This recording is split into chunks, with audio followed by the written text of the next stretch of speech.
Hello everyone, ಇದು ನಿಮ್ಮ ನೇತ್ರ. ಥ್ಯಾಂಕ್ ಯು ನನಗೆ ಸಪೋರ್ಟ್ ಮಾಡ್ತಿರೋ ಪ್ರತಿಯೊಬ್ಬರಿಗೂ ಇದೇ ಥರ ಸಪೋರ್ಟ್ ಮಾಡ್ತಾರೆ. ನನ್ನ ಚಾನಲ್ಗೆ ನೀವು ಯಾರಾದರೂ ಸಬ್ಸ್ಕ್ರೈಬ್ ಮಾಡದೆ ನೋಡ್ತಾ ಇದ್ದರೆ ಪ್ಲೀಸ್ ಸಬ್ಸ್ಕ್ರೈಬ್ ಮಾಡಿಕೊಂಡು ನನಗೆ ಸಪೋರ್ಟ್ ಮಾಡಿ ಅಂತ ಹೇಳ್ತಾ, ನೆನ್ನೆ ಎಪಿಸೋಡಲ್ಲೂ ಕೂಡ ನಮ್ಮ ಜಗ್ಗು ಮಾಮ ಕಾಮಿಡಿ ಪೀಸೇ ಆಗೋದ್ರು ಅಂತ ಹೇಳ್ಬೋದು. ಆ ಕಡೆ ಭವ್ಯ ಅಂತೂ ಲಾಸ್ಟಲ್ಲಿ ಬಂದವ್ರು ಸಾರಿ ಕೇಳಿದಾಗ ನಾನೇನು ನೋಡಿಲ್ಲ, ನನಗೇನು ಕೇಳಿಸ್ಕೊಂಡಿಲ್ಲ, ನನಗೇನು ಗೊತ್ತಿಲ್ಲ ಅಂತ ಡೈಲಾಗ್ ಹಾಕಿದ್ರು. ಅದು ಮಾತ್ರ ಚಿಂದಿ ಚಿತ್ರಾನ್ನ.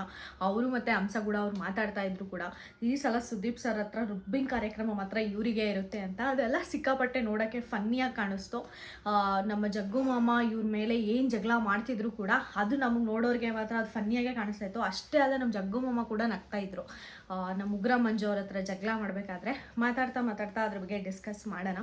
ಇನ್ನು ಎಪಿಸೋಡ್ ಸ್ಟಾರ್ಟ್ ಆಗ್ತಾನೆ ಉಗ್ರ ಮಂಜು ಅವರು ಮತ್ತು ಹಂಸ ಅವ್ರ ನಡುವೆ ಏನು ಮಿಸ್ಅಂಡರ್ಸ್ಟ್ಯಾಂಡಿಂಗ್ ಲಾಸ್ಟ್ ಎಪಿಸೋಡಲ್ಲಿ ಏನಾಗ್ತಾ ಇತ್ತೋ ಅದನ್ನು ಕಂಟಿನ್ಯೂ ಮಾಡಿದ್ರು. ಆ್ಯಕ್ಚುಲಿ ಇಲ್ಲಿ ಉಗ್ರ ಮಂಜು ಅವರು ಒಂದು ಸ್ವಲ್ಪ ಸಮಾಧಿಯಿಂದ ಹಂಸ ಅವ್ರಿಗೆ ವರ್ತಿಸಿದ್ರೆ ಚೆನ್ನಾಗಿರೋದು. ಯಾಕಂದರೆ ಉಗ್ರಂ ಮಂಜವರು ಮತ್ತೆ ಅವರು ಆಡಬಹುದಾ, ಆಡೋಕ್ಕಾಗುತ್ತಾ ಅಂತ ಕೇಳಿದ್ರಲ್ಲಿ ಏನೂ ತಪ್ಪಿಲ್ಲ ಅಂತ ಅನ್ನಿಸ್ತು. ಯಾಕಂದರೆ ಈಗ ಅವರು one of the strongest contestant. ಅದರಲ್ಲಿ ಮಂಜಣ್ಣ ಪಾಯಿಂಟ್ ಕೂಡ ವ್ಯಾಲಿಡ್ ಇದೆ. ಒಬ್ರು ಯಾರಾದರೂ ಹುಷಾರಿಲ್ಲ ಅಂದರೆ ಅವ್ರು ಹೆಂಗಿದ್ದಾರೆ ಅಂತ ಕೇಳಬೇಕೇ ಹೊರತು ತುಂಬ ಸ್ವಾರ್ಥತನದಿಂದ ಅವ್ರು ಆಡ್ಬೋದಾ ಅಂತ ಕೇಳೋದು ಕರೆಕ್ಟ್ ಅಲ್ಲ ಅನ್ನೋ ರೀತಿಲಿ ಮಂಜಣ್ಣ ಯೋಚನೆ ಮಾಡಿದ್ದು ಕೂಡ ಕರೆಕ್ಟ್ ಇದೆ. ಬಟ್ ಆ ಈಟ್ ಆಫ್ ದ ಮೂಮೆಂಟಲ್ಲಿ ಸ್ವಲ್ಪ ಕಂಟ್ರೋಲ್ ಮಾಡಿಕೊಂಡ್ರೆ ಚೆನ್ನಾಗಿರುತ್ತೆ. ಯಾಕಂದರೆ ಮಂಜಣ್ಣಗೆ ತುಂಬ ಅಂದರೆ ತುಂಬ ಆಚೆ ಸಪೋರ್ಟ್ ಸಿಗ್ತಾ ಇದೆ. ಸೊ ಇದೇ ಥರನೇ ಆಡಿಕೊಂಡು ಬರಬೇಕು ಪೇಷನ್ಸಾಗೆ. ಈ ಥರ ಚಿಕ್ಕದ್ರಿಂದ ಅವ್ರ ಆಟ ಕೆಡಿಸ್ಕೋಬಾರ್ದು ಅನ್ನೋದು ನನ್ನ ಉದ್ದೇಶ. ಅದಾದಮೇಲೆ ನಮ್ಮ ಜಗ್ಗು ಮಾಮ ಹೋಗ್ಬಿಟ್ಟು ಪಾತ್ರೆ ತೊಳಿತಾ ಇರ್ತಾರೆ. ಅವರು ತುಂಬ ಎಷ್ಟು ಒಳ್ಳೆಯವರು, ಆ್ಯಕ್ಚುಲಿ ಅಷ್ಟು ಕೆಟ್ಟವ್ರು ಅನ್ನೋ ಥರ ಅವರೇ ಪ್ರೂವ್ ಮಾಡ್ಕೋತಾ ಇದ್ದಾರೆ. ಅವರಲ್ಲಿ ಒಳ್ಳೆತನ ಇರೋದನ್ನ ಅವರೇ ನಾನು ಕೆಟ್ಟವನು ಅಂತ ತೋರಿಸ್ತಾ ಇದ್ದಾರೆ. ಈ ಥರ ಚಿಕ್ಕ ಮಾಡ್ತಾ ಜನಗಳ ಮನಸ್ಸು ಗೆಲ್ಲಬೇಕೇ ಹೊರತು ನೆಕ್ಸ್ಟ್ ಮೂಮೆಂಟಲ್ಲೇ ನಮ್ಮ ತ್ರಿವಿಕ್ರಮ್ ಬಗ್ಗೆ ಕೆಟ್ಟದಾಗ ಮಾತಾಡ್ತಾರೆ. ಯಾಕಂದರೆ ನೆನ್ನೆ ನೋಡಿದ್ರೆ ತ್ರಿವಿಕ್ರಮು ಮತ್ತು ನಮ್ಮ ಸುರೇಶ್ ಅವರಿಗೆ ಏಟಾಗ್ಬಿಟ್ಟು ಹಾಸ್ಪಿಟಲೈಸ್ ಆಗಿರ್ತಾರೆ. ಅದಾದಮೇಲೆ ಬರ್ತಾರೆ ಎಲ್ಲನೂ ಬಿಗ್ ಬಾಸ್ ಅವರೇ ಹೇಳ್ತಾರೆ, ಈ ಥರ ಅವ್ರಿಗೆ ಈ ಥರ ಪ್ರಾಬ್ಲಮ್ ಆಗಿತ್ತು, ಇವಾಗ ಚೆನ್ನಾಗಿದ್ದಾರೆ ಅಂತ ಹೇಳ್ತಾರೆ. ಮತ್ತು ಅದಾದಮೇಲೆ ಬಂದಾಗೂ ಕೂಡ ತ್ರಿವಿಕ್ರಮ್ ಅವರು ಹೇಳ್ತಾರೆ, ನನ್ನ ಹಾರ್ಟು ಕಂಪ್ರೆಸ್ ಆಗೋಗ್ಬಿಟ್ಟಿತ್ತು, ಹಿಂಗೆ ಗುದ್ದಾಗ ಫುಲ್ಲು ಡಿಹೈಡ್ರೇಷನ್ ಆಗೋಗ್ಬಿಟ್ಟಿತ್ತು ಬಾಡಿ, ಅದಕ್ಕೋಸ್ಕರ ನನಗೆ ಹಂಗಾಗಿತ್ತು, ಇವಾಗ ನಾನು ಚೆನ್ನಾಗಿದ್ದೀನಿ ಅಂತ ಹೇಳಿದ್ಮೇಲೂ ಕೂಡ ನಮ್ಮ ಜಗ್ಗು ಮಾಮ ನರಕವಾಸಿಗಳ ಹತ್ರ ಹೋಗ್ಬಿಟ್ಟು ಸುರೇಶ್ ಅವ್ರ ಹತ್ರ ಡಿಸ್ಕಸ್ ಮಾಡ್ತಾರೆ. ಇವನು ಸಿಂಪತಿಗೆ ಹಿಂಗೆ ಹೇಳ್ತಾ ಇದ್ದಾನೆ ಅಷ್ಟೇ, ನೆಕ್ಸ್ಟ್ ಟಾಸ್ಕ್ ಎಲ್ಲ ಆಗಬೇಕಾದ್ರೆ ನನ್ನ ಹತ್ರ ತುಂಬ ಹುಷಾರಾಗಿರಿ, ನನ್ನ ಜೊತೆ ಅಗ್ರೆಷನ್ ಆಡದೇರಿ ಅಂತ ಒಂದು ಸ್ಟ್ರಾಟಜಿ ಯೂಸ್ ಮಾಡ್ತಾ ಇದ್ದಾನೆ ಅಂತ ಹೇಳಿದ್ರಲ್ಲ, ದಟ್ ಇಸ್ ಸೋ ರಾಂಗ್ ಅಂತ ಅನ್ನಿಸ್ತು. ಯಾಕಂದರೆ ಇವ್ರಿಗಾಗಿದ್ರೆ ಇನ್ನೂ ಇವ್ರು ಸಿಂಪತಿ ಗಿಟ್ಟಿಸ್ಕೊಳ್ಳೋರೇನೋ, ಬಟ್ ಅಲ್ಲಿ ತ್ರಿವಿಕ್ರಮ್ ಯಾವುದೇ ಥರದ ಸಿಂಪತಿಗೆ ಮಾತಾಡಿದ್ರು ಅಂತ ನನಗೆ ಅನ್ನಿಸ್ಲಿಲ್ಲ.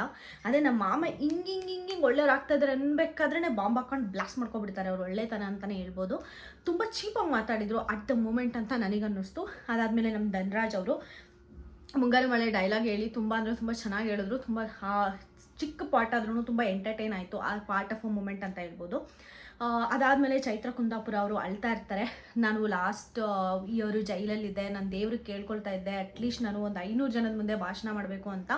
ಬಟ್ ಇವತ್ತು ಆ ತಾಯಿ ನನಗೆ ಇಷ್ಟೊಂದು ಜನದ ಮುಂದೆ ಗೇಮ್ ಆಡೋ ಚಾನ್ಸ್ ಕೊಟ್ಟಿದ್ದಾಳೆ, ಈ ಆಪರ್ಚುನಿಟಿ ಕೊಟ್ಟಿದ್ದಾಳೆ ಅಂತ ತುಂಬ ಎಮೋಷ್ನಲ್ ಆದರು.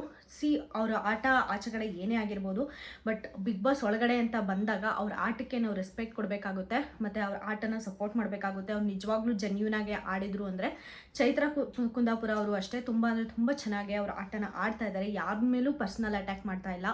ಅವ್ರ ಮಾತಿಂದ ತಪ್ಪೇ ಆಗಿರ್ಬೋದು, ಬಟ್ ಕರೆಕ್ಟನ್ನು ಪ್ರೂವ್ ಮಾಡ್ಕೊಳ್ಳೋ ಎಬಿಲಿಟಿ ಇದೆ ಅವರಿಗೆ. ಆ ಥರ ಮಾಡಿಕೊಂಡು ಇಲ್ಲಿವರೆಗೂ ಗೇಮ್ ಅಂತೂ ತುಂಬ ಸೂಪರಾಗಿ ಆಡ್ತಾ ಇದ್ದಾರೆ ಅಂತಲೇ ಹೇಳ್ಬೋದು. ಇದೆಲ್ಲ ಆದಮೇಲೆ ಮಾರ್ನಿಂಗ್ ಬಿಗ್ ಬಾಸ್ ಅವರು ಯಾವ ಗೇಮ್ನ ಸ್ಟಾಪ್ ಮಾಡಿದ್ರೋ ಮಳೆ ಬರೋ ಕಾರಣಕ್ಕೆ ಆ ಗೇಮ್ನ ರೆಸ್ಯೂಮ್ ಮಾಡ್ತಾರೆ. ಅಂದರೆ ನರಕವಾಸಿಗಳು ಸ್ವರ್ಗವಾಸಿಗಳು ಸ್ವಿಚ್ ಆಗ್ಬೋದು ಈ ಬಾಲ್ ಗೇಮಿಂದ, ಏನಾದರೂ ಗೆದ್ದರೆ ಅಂತ ಆಟ ಆಡಿಸಿದ್ರಲ್ಲ ಅದನ್ನು ರೆಸ್ಯೂಮ್ ಮಾಡ್ತಾರೆ. ತುಂಬ ಚೆನ್ನಾಗಿ ಆಡಿದ್ರು ಅಂತಲೇ ಹೇಳ್ಬೋದು ಸ್ವರ್ಗವಾಸಿಗಳ ಹುಡುಗಿರು, ಎಕ್ಸ್ಪೆಷಲಿ ಗೌತಮಿ ಆ್ಯಂಡ್ ಭವ್ಯ ಗೌಡ ಹುಡುಗಿರಲ್ಲಿ ಮೋಸ್ಟ್ ಸ್ಟ್ರಾಂಗೆಸ್ಟ್ ಅಂತ ಅನ್ನಿಸ್ತಾರೆ.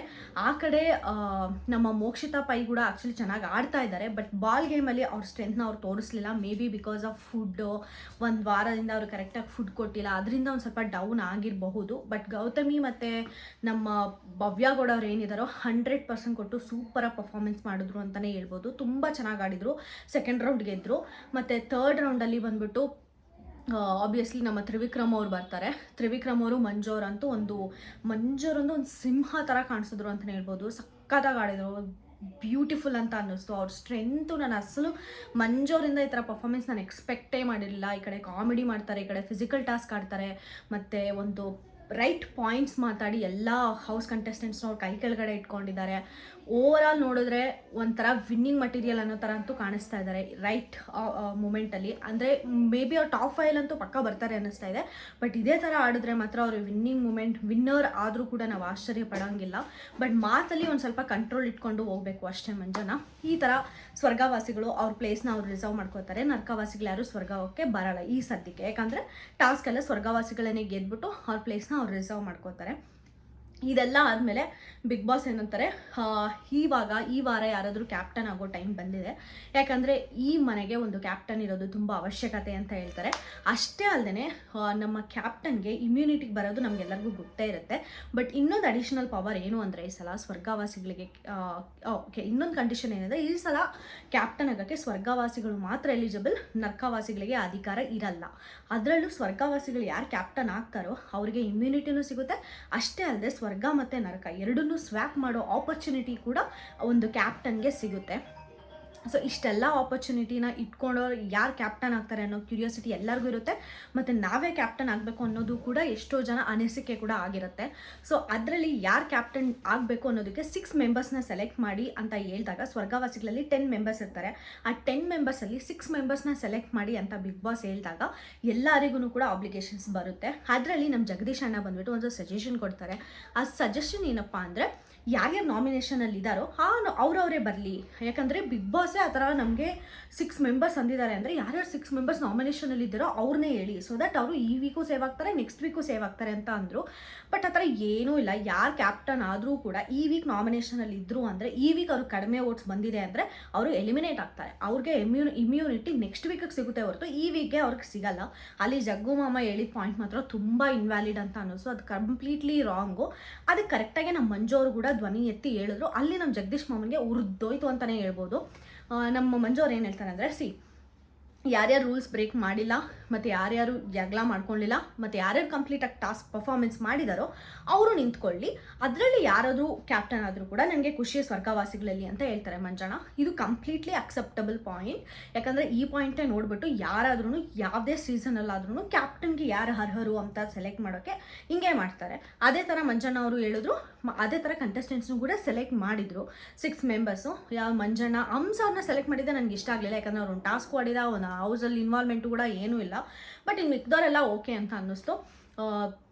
ಮಂಜಣ್ಣ ಆಡಿದ್ರು, ಭವ್ಯ ಅವ್ರು ಆಡಿದ್ರು, ಐಶ್ವರ್ಯ ಅವ್ರು ಆಡಿದ್ರು, ಮತ್ತು ನಮ್ಮ ಹಂಸ ಅವ್ರು ಆಡಿದ್ರು, ಮತ್ತು ಯಮುನಾ ಅವ್ರು ಆಡಿದ್ರು, ಮತ್ತು ಇನ್ನೊಬ್ರು ಯಾರು 5 to 6 ಮೆಂಬರ್ಸ್ ಆಡಿದ್ರು. ಐ ಫೀಲ್ ಎಲ್ಲರೂ ಕೂಡ ಒಂದು ಸ್ವಲ್ಪ ಡಿಸರ್ವಿಂಗ್. ಬಟ್ ಇವ್ರು ಮಾತ್ರ ನನಗೆ ತ್ರಿವಿಕ್ರಮ್ ಮಾಡಿದ್ರು. ಹಂಸ ಅವ್ರನ್ನ ಯಾಕೆ ಸೆಲೆಕ್ಟ್ ಮಾಡಿದ್ರು ಗುರು, ಇನ್ನೂ ತುಂಬ ಚೆನ್ನಾಗಿ ಆಡೋರು ಇದ್ರು ಅಂತ ನನಗನ್ನಿಸ್ತು. ಅಷ್ಟೇ ಅಲ್ಲದೆ ಅವರೇ ಬೇರೆ ಕ್ಯಾಪ್ಟನ್ ಆದರು, ಅದು ವರ್ಸ್ಟ್ ಅಂತ ಅನ್ನಿಸ್ತು. ಇನ್ನೂ ನಮಗೆ ಮಾತಾಡೋಣ. ಸೊ ಇವರೆಲ್ಲ ನಿಂತ್ಕೊತೀನಿ ಅಂತ ಆದಮೇಲೆ ನಮ್ಮ ಮಾಮ ಏನಿದ್ರು ಬಿಗ್ ಬಾಸ್ಗೆ ಹೇಳಿದ್ರು, ಬಿಗ್ ಬಾಸ್ ನರ್ಕವಾಸಿಗಳ ಹತ್ರ ಕೂಡ ಡಿಸ್ಕಸ್ ಮಾಡಿಲ್ಲ ಯಾರು 6 ಮೆಂಬರ್ಸ್ ಬರಬೇಕು ಅಂತ. ಇವರೇ ಸ್ವರ್ಗವಾಸಿಗಳೇ ಒಂದು ಗ್ರೂಪ್ ಇಟ್ಕೊಂಡು ಮಾಫಿಯಾ ರನ್ ಮಾಡ್ತಾ ಇದ್ದಾರೆ. ನಾನು ಇದಕ್ಕೆ ಒಪ್ಪಲ್ಲ ಬಿಗ್ ಬಾಸ್, ಇದಕ್ಕೆ ನೀವೇ ಅಡ್ವೈಸ್ ಕೊಡಿ ಅಂತ ಹೇಳ್ಬಿಟ್ಟು ಐ ಕ್ವಿಟ್ ಬಿಗ್ ಬಾಸ್ ಅಂತ ಹೇಳ್ಬಿಟ್ಟು ಮೈಕೆಲ್ಲ ಹಾಕ್ದಂಗೆ ಮಾತಾಡ್ತಾಯಿದ್ರು. ಅದಕ್ಕೆ ಬಿಗ್ ಬಾಸ್ ಏನೂ ವಾರ್ನಿಂಗ್ ಕೊಡ್ದಂಗೆ ಅವ್ರನ್ನ ಕನ್ಫೆಷನ್ ರೂಮ್ಗೆ ಕರೆದ್ರು.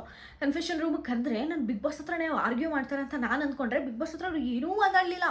ಬಿಗ್ ಬಾಸ್ ನಾನು ನ್ಯಾಯದ ಪರವಾಗಿರ್ತೀನಿ, ಈ ಕಡೆ ನರ್ಕವಾಸಿಗಳು ಅಷ್ಟು ಬೆಳ್ತಾ ಇದ್ದಾರೆ ಅಂತ ಅಂದ್ಬಿಟ್ಟು ಅವ್ರಿಗೆ ಫುಡ್ಡೆಲ್ಲ ಕೊಟ್ಟರೆ ಆ ಕಡೆಯಿಂದನೂ ನಾನು ಮಾತು ತಿಂದೆ ಅಂತ ಒಂದು ಸ್ವಲ್ಪ ಕಟ್ಟಸಿಯಾಗಿ ಮಾತಾಡ್ತಾನೆ. ಬಿಗ್ ಬಾಸ್ ಅವ್ರನ್ನ ಅರ್ಧಕ್ಕೆ ನಿಲ್ಲಿಸ್ಬಿಟ್ಟು ಇಲ್ಲಿ ಇಷ್ಟು ಜನ ಬಂದಿದ್ದಾರೆ ಅಂದರೆ ಅದು ಇವರು ಡಿಫ್ರೆಂಟ್ ಪರ್ಸ್ನಾಲಿಟಿ ಇರುತ್ತೆ. ಸೊ ಈ ಡಿಫ್ರೆಂಟ್ ಪರ್ಸ್ನಾಲಿಟಿ ಹತ್ರ ಆಡೋದೇ ಬಿಗ್ ಬಾಸ್. ನೀವಿಷ್ಟು ಚೆನ್ನಾಗಿ ಆಡ್ತಾ ಇದ್ದೀರಾ, ಈ ಮೂಮೆಂಟಲ್ಲಿ ಹೋಗೋದು ಕರೆಕ್ಟ್ ಅಲ್ಲ, ಹೋಗಿ ರೆಸ್ಯೂಮ್ ಮಾಡಿ ಗೇಮ್ ಅಂತ ಹೇಳಿದ ತಕ್ಷಣ ಓಕೆ ಬಿಗ್ ಬಾಸ್ ನಾನು ಹೋಗಲ್ಲ ಬಿಗ್ ಬಾಸ್ ಅಂತ ಬಂದುಬಿಟ್ಟು ಎಲ್ಲ ಕಂಟೆಸ್ಟೆಂಟ್ಗೂ ಹೇಳೇಬಿಟ್ರು, ನಾನು ಹೋಗ್ತಾ ಇಲ್ಲ, ನಾನು ಇಲ್ಲೇ ಇರ್ತೀನಿ, ನಾನು ಯಾವುದೇ ಕಾರಣಕ್ಕೂ ಹೋಗಲ್ಲ ಅಂತ ಬಂದುಬಿಟ್ಟು ಮಂಜಣ್ಣ ಒಂದ್ಮೇಲೆ ಸ್ಟಾರ್ಟ್ ಮಾಡಿಬಿಟ್ರು. ಏನೋ ಮಂಜ ಏನೋ ಅಂದೆಲ್ಲ ಸಖತ್ ಹಿಂಗೆ ಮಾತಾಡಿದ್ರು ಅಂದರೆ ರೌಡಿ ಥರ ಅನ್ನಿಸ್ತು ನನಗೆ. ಬರೋ ಆಡೋಣ, ಬರೋ ಚಕ್ಮೇಟ್ ಆಡೋಣ, ಬರೋ ಡೈರೆಕ್ಟ್ ಚಕ್ಮೇಟು, ಏನು ಮಾಫಿಯಾ ರನ್ ಮಾಡ್ತೀಯನೋ ಇಲ್ಲಿ, ಮಾಫಿಯಾ ನಂಗೆ ಗೊತ್ತೋ, ನಾನೇನಾದರೂ ಲೀಡರ್ಶಿಪ್ ಮಾಡಿದ್ರೆ ಅಷ್ಟೇ ಅಂತೆಲ್ಲ ಮಾತಾಡಿದರು. ಮಂಜಣ್ಣಂಗೆ ಮಾತ್ರ ಒಂದು ನಮಸ್ತೆ ಗುರು, ಏನಂದರೆ ಏನೂ ಮಾತಾಡಲಿಲ್ಲ ಮಂಜಣ್ಣ, ಜಸ್ಟ್ ಕೇಳಿಸ್ಕೊಳ್ತಾ ಇದ್ರು. ಸ್ವಲ್ಪ ಟ್ರಿಗರ್ ಆದರೂ ಬಟ್ ಅದಾದಮೇಲೆ ಮಾತ್ರ ಸುಮ್ಮನೆ ಆಗೋಗ್ಬಿಟ್ರು. ಏನೋ ಉಗ್ರಮ್ಮ ನೀನು, ಮೂವಿಲಿ ಮಾತ್ರ ನೀನು ಉಗ್ರಮ್ಮೋ, ಇಲ್ಲಲ್ಲ ಉಗ್ರಮ್ಮೋ, ಏನು ಉಫ್ ಏನೋ ಹಂಗೆಲ್ಲ ಇಮಿಟೇಟ್ ಮಾಡಿದ್ರು. ಅದು ಹೆಂಗೆ ಎಷ್ಟು ಉರಿದಿರ್ಬೇಡ ಮಂಜಾಣನಿಗೆ ಒಳಗಡೆ, ಆದರೂ ಕೂಡ ತುಂಬಾ ಕಂಟ್ರೋಲ್ ಮಾಡಿಕೊಂಡು ಶಾಂತವಾಗಿ ಅಲ್ಲಿಂದ ಎದ್ದೋದ್ರು.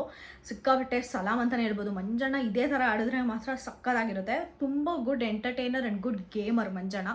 ಹೀಗೆಲ್ಲ ಏನೂ ಕೆಲ್ಕಿದ್ರು ಕೂಡ ಅಲ್ಲಿ ವರ್ಕೌಟ್ ಆಗಲೇ ಇಲ್ಲ. ಮತ್ತು ಬೆಳಗ್ಗೆ ಬಂದುಬಿಟ್ಟು ಸಾರಿ ಕೇಳಿದ್ರು ಎಲ್ಲರಿಗೂ. ನಾನು ಏನಾದರೂ ತಪ್ಪು ಮಾಡಿದ್ರೆ ಸಾರಿ, ನನ್ನ ಮಾತಿಂದ ಯಾರಿಗಾದರೂ ಹರ್ಟ್ ಆಗಿದ್ರೆ ಸಾರಿ, ನನಗೆ ಕ್ಷಮಿಸ್ಬಿಡಿ ಅಂತ ಅಂದ ತಕ್ಷಣ ಆ ಕಡೆ ಭವ್ಯ ಮತ್ತು ಹಂಸ ಇದ್ಬಿಟ್ಟು, ಭವ್ಯ ಅವರಂತೂ ಹೈಲೈಟು ಹೆಂಗೆ ಪಂಚ್ ಮಾತಾಡ್ತಾರೆ ಅಂದರೆ ಭವ್ಯ ಅವರು ಗುರು ಕ್ರೇಜಿ. ಅಸಲು ಹುಡುಗಿರಿಗೂ ಇಷ್ಟ ಆಗ್ತಾಯಿದ್ದಾರೆ, ಹುಡುಗರಿಗೂ ಇಷ್ಟ ಆಗ್ತಾಯಿದ್ದಾರೆ. ಅಷ್ಟು ಚೆಂದ ಮಾಡ್ತಾಯಿದ್ದಾರೆ ಭವ್ಯ ಅವರು ಅಂತಲೇ ಹೇಳ್ಬೋದು. ಏನು ಹೇಳ್ತಾರೆ ಅಂದರೆ, ನನಗೇನು ಕೇಳಿಸಿಲ್ಲ, ನಾನೇನು ಕೇಳಿಸ್ಕೊಂಡಿಲ್ಲ, ನನಗೇನು ನನ್ನೇನು ನೋಡಿಲ್ಲ ಮತ್ತು ನನಗೇನು ಗೊತ್ತಿಲ್ಲ ಅಂತಾರೆ. ಸೀರಿಯಸ್ಲಿ ಕ್ರೇಜಿ ಅನ್ನಿಸ್ತು. ಮತ್ತು ಇಷ್ಟೆಲ್ಲ ಆದಮೇಲೆ ಹಂಸ ಅವರು ಕೂಡ ಇವ್ರ ಬಗ್ಗೆನೇ ಇರುತ್ತೆ, ಕಿಚ್ಚ ಸುದೀಪ್ ಇವ್ರ ಬಗ್ಗೆನೇ ಮಾತಾಡ್ತಾರೆ, ಇವ್ರಿಗೆ ರುಬ್ಬ ಕಾರ್ಯಕ್ರಮ ಇರುತ್ತೆ ಅಂತೆಲ್ಲ ಹೇಳ್ತಾರೆ. ಕ್ಯಾಪ್ಟನ್ಸಿ ಟಾಸ್ಕ್ ಕೂಡ ಸ್ಟಾರ್ಟ್ ಆಗುತ್ತೆ. ನಂಬರ್ಸ್ ಕೊಟ್ಟಿರ್ತಾರೆ, ಯಾವ್ಯಾವ ನಂಬರ್ಸ್ ಬಂದಿರ್ತಾರೋ ಅವರು ಅವ್ರ ಪರವಾಗಿ ಆಡಬೇಕಾ ಬೇಡವಾ ಅಂತ ಸ್ವರ್ಗವಾಸಿಗಳೇ ಡಿಸೈಡ್ ಆಗಬೇಕಾಗಿರುತ್ತೆ. ಸೊ ಹಂಗಾಗಿ ಭವ್ಯಗೌಡವರು ಶಿಶಿರ್ನ, ತ್ರಿವಿಕ್ರಮ್, ಸುರೇಶ್ ಅವ್ರನ್ನ, ಮತ್ತು ಐಶ್ವರ್ಯಗೆ ಆಪ್ಷನ್ ಇರಲಿಲ್ಲ. ಸೊ ಚೈತ್ರ ಅವ್ರನ್ನ, ಯಮುನಾ ಅವರು, ಐಶ್ವರ್ಯ ಅವ್ರನ್ನ, ಹಿಂಗೆ 6 ಜನನೂ ಒಬ್ಬೊಬ್ಬರನ್ನ ಸೆಲೆಕ್ಟ್ ಮಾಡಿಕೊಂಡು ಆಟ ಆಡ್ತಾರೆ. ಮಂಜಣ್ಣ ಅವರು ಐಶ್ವರ್ಯ ಪೈನ ಸೆಲೆಕ್ಟ್ ಮಾಡ್ಕೊಂಡಿದ್ರು, ಮೋಕ್ಷಿತಾ ಪೈನ ಸೆಲೆಕ್ಟ್ ಮಾಡ್ಕೊಂಡಿದ್ರು. ಮೋಕ್ಷಿತಾ ಪೈ ಆದರೆ ಅವ್ರು ಡಿಸರ್ವಿಂಗ್ ಅಂತ ತುಂಬ ಕ್ಲಿಯರಾಗಿ ತೋರಿಸಿದ್ರು ಅಂತ ಹೇಳ್ಬೋದು. ಎಲ್ಲರೂ ತುಂಬ ಚೆನ್ನಾಗಿ ಆಡಿದ್ರು. ಲಾಸ್ಟಲ್ಲಿ ಹಂಸ ಅವರು ಕ್ಯಾಪ್ಟನ್ ಆದರು. ಅಂದರೆ ಅನ್ಡಿಸರ್ವಿಂಗ್ ಕಂಟೆಸ್ಟೆಂಟ್ ಫಸ್ಟ್ ಟೈಮ್ ಕ್ಯಾಪ್ಟನ್ ಆಗಿರೋದು. ನನಗೆ ಅವರು ಈ ಸಲ ಸೇವ್ ಆಗ್ತಾರೆ ಅನ್ನೋದು ಕೂಡ ಡೌಟ್ ಇದೆ. ನೋಡೋಣ ಅವ್ರು ಸೇವ್ ಆಗ್ತಾರಾ ಬಚಾವ್ ಆಗ್ತಾರಾ ಅಂತ. ಯಾಕಂದರೆ ಮೋಸ್ಟ್ ಎಲಿಜಿಬಲ್ ಯಾರ್ಯಾರು ವರ್ಕ್ ಮಾಡಿರ್ತಾರೋ ಅವ್ರು ಕ್ಯಾಪ್ಟನ್ ಆಗಬೇಕು ಅನ್ನೋದು ನನ್ನ ಅನಿಸಿಕೆ. ಸುಮ್ಮನೆ ಸಿಕ್ಕಿದವರೆಲ್ಲ ಯಾರು ಕ್ಯಾಪ್ಟನ್ ಆಗಿ ಅವ್ರ ಇನ್ವಾಲ್ವ್ಮೆಂಟೇ ಇಲ್ಲ, ಒಂದು ಫೈಟಲ್ಲಿ ಇನ್ವಾಲ್ವ್ ಮಾಡಿಲ್ಲ, ಒಂದು ರೈಟ್ ಪಾಯಿಂಟ್ಸ್ ಮಾತಾಡಿಲ್ಲ, ಒಂದು ಟಾಸ್ಕಲ್ಲಿ ಪಾರ್ಟಿಸಿಪೇಟ್ ಮಾಡಿಲ್ಲ, ಅವರಲ್ಲಿ ಹೌಸ್ ಅಪಿಯರೆನ್ಸೇ ಇಲ್ಲ, ಆದರೂ ಕೂಡ ಕ್ಯಾಪ್ಟನ್ ಆದರು. ಈ ಕಡೆ ಚೈತ್ರ ಆ್ಯಕ್ಚುಲಿ ಹೇಳ್ಬೇಕಂದ್ರೆ ಈ ಸಲ ಸ್ವರ್ಗವಾಸಿಗಳಿಗಿಂತೂ ನರಕವಾಸಿಗಳ ಪರ್ಫಾರ್ಮೆನ್ಸೇ ತುಂಬ ಚೆನ್ನಾಗಿದೆ ಅಂತ ಹೇಳ್ಬೋದು. ಯಾಕಂದರೆ ನಾನು ಇವರಿಂದ ಅನುಷಾ ಅವರಿಂದ ಆ ಥರ ಪರ್ಫಾರ್ಮೆನ್ಸ್ ಎಕ್ಸ್ಪೆಕ್ಟ್ ಮಾಡಿರಲಿಲ್ಲ. ಚೈತ್ರ ಅವ್ರ ಪರ್ಫಾರ್ಮೆನ್ಸ್ ನೋಡಿಬಿಟ್ಟಂತೂ ನಾನು ಸ್ಟನ್ ಆಗೋದೆ. ಲಾಸ್ಟ್ವರೆಗೂ ಹುಡುಗರಿಗೆ ಟಕ್ಕರ್ ಕೊಟ್ಕೊಂಡು ಆಡ್ತಾಯಿದ್ರು. ಅದಾದಮೇಲೆ ಮೋಕ್ಷಿತಾ ಪೈ ಬಾಲ್ ಟಾಸ್ಕಲ್ಲಿ ಆಡಲಿಲ್ಲ ಅಂದ್ರೂ ಈ ಟಾಸ್ಕಲ್ಲಿ ತುಂಬ ಚೆನ್ನಾಗಿ ಅವ್ರನ್ನ ಪ್ರೂವ್ ಮಾಡಿಕೊಂಡ್ರು, ನನಗೆ ಕೇಪಬಿಲಿಟಿ ಇದೆ ಅಂತ. ಸುರೇಶ್ ಅವರು ಅಷ್ಟೇ ಬ್ರೇಕ್ ಮಾಡಿರ್ಬೋದು ರೂಲ್ಸ್ ಎಲ್ಲನ, ಯಾಕಂದರೆ ಅವ್ರು ಕಂಬಿ ಮೇಲೇ ನಡ್ಕೊಂಡು ಶಿಫ್ಟ್ ಆಗಬೇಕು ಅಂತ ಇದ್ದರೂ ಕೂಡ ಆರಾಮಾಗಿ ಬಂದುಬಿಟ್ಟು ಇದು ಮಾಡಿದ್ರು. ಅಲ್ಲಿ ಇವರು ನಮ್ಮ ಗೌತಮಿ ಅವ್ರ ಕೂಡ ತಪ್ಪು ಕೂಡ ಇದೆ. ಯಾಕಂದರೆ ಅವರೇ ಸಂಚಾಲಕಂತ ಇದು ಮಾಡ್ತಾ ಇದ್ದಿದ್ದು, ಸಂಚಾಲಕರಾಗಿ ವರ್ತಿಸ್ತಿದ್ದು. ಅವ್ರು ಹೇಳಬೇಕಿತ್ತು, ಬಟ್ ಅವ್ರು ಹೇಳಿಲ್ಲ, ಅದು ಅವ್ರ ತಪ್ಪು. ಸೊ ಕಂಪ್ಲೀಟಾಗಿ ಹೇಳ್ಬೇಕಂದ್ರೆ ಇವ್ರು ಚೆನ್ನಾಗಿ ಆಡಿದ್ದಾರೆ, ಇವ್ರು ಚೆನ್ನಾಗಿ ಆಡಿಲ್ಲ ಅಂತ ಏನೋದಿಲ್ಲ. ಬಟ್ ಶಿಶಿರ್ ಮಾತ್ರ ಸ್ವಲ್ಪ ಸುಸ್ತಾಗಿದ್ದಾರೆ ಅಂತ ಕಾಣಿಸುತ್ತೆ. ಶಿಶಿರ್ ಅವ್ರಿಗೆ ಮೋಸ್ಟ್ಲಿ ಫುಡ್ ಪ್ರಾಬ್ಲಮ್ ಆಗಿದೆ ಅನಿಸುತ್ತೆ, ಅಡ್ಜಸ್ಟ್ ಆಗೋಕ್ಕೆ ಸ್ವಲ್ಪ ಟೈಮ್ ಬೇಕು ಅಂತ ಅನಿಸುತ್ತೆ. ನೋಡೋಣ ಮುಂದಿನ ದಿನಗಳಲ್ಲಿ ಹೆಂಗೆ ಆಡ್ತಾರೆ ಅಂತ. ಈಗ ಹಂಸ ಅವರು ಕ್ಯಾಪ್ಟನ್ ಆಗಿರೋದು ನಿಮ್ಗೆ ಹೆಂಗೆ ಅನಿಸುತ್ತೆ ಅಂತ ನನಗೆ ಕಮೆಂಟ್ ಸೆಕ್ಷನಲ್ಲಿ ತಿಳಿಸಿ. ನನ್ನ ಪ್ರಕಾರ ಮೋಸ್ಟ್ಲಿ ಅವರು ಈ ವಾರ ಎಲಿಮಿನೇಟ್ ಆಗ್ತಾರೆ, ಅದೇ ಕ್ಯಾಪ್ಟನ್ಸ್ನ ಬೇರೆಯವ್ರಿಗೆ ಕೊಡ್ತಾರೆ ಅಂತ ಅನ್ನಿಸ್ತಾ ಇದೆ. ಇಲ್ಲಾಂದರೆ ನೋ ಎಲಿಮಿನೇಷನ್ ಕೂಡ ಮಾಡ್ಬೋದು ಈ ವೀಕು, ಹೇಳೋಕ್ಕಾಗಲ್ಲ, ಕಾದು ನೋಡೋಣ. ಇಷ್ಟು ಈ ಲಾಸ್ಟ್ ಎಪಿಸೋಡ್ನ ರಿವ್ಯೂ ಆಗಿತ್ತು ನಂದು. ನಿಮಗೆ ಈ ವಿಡಿಯೋ ಇಷ್ಟ ಆದರೆ ಪ್ಲೀಸ್ ಲೈಕ್ ಮಾಡಿ, ಶೇರ್ ಮಾಡಿ, ಸಬ್ಸ್ಕ್ರೈಬ್ ಮಾಡ್ಕೊಳ್ಳಿ, ಹಾಗೆ ನನಗೆ ಸಪೋರ್ಟ್ ಮಾಡಿ ಅಂತ ಹೇಳ್ತಾ ನಾನು ಈ ವಿಡಿಯೋನ ಮುಗಿಸ್ತಾ ಇದ್ದೀನಿ. Thank you so much.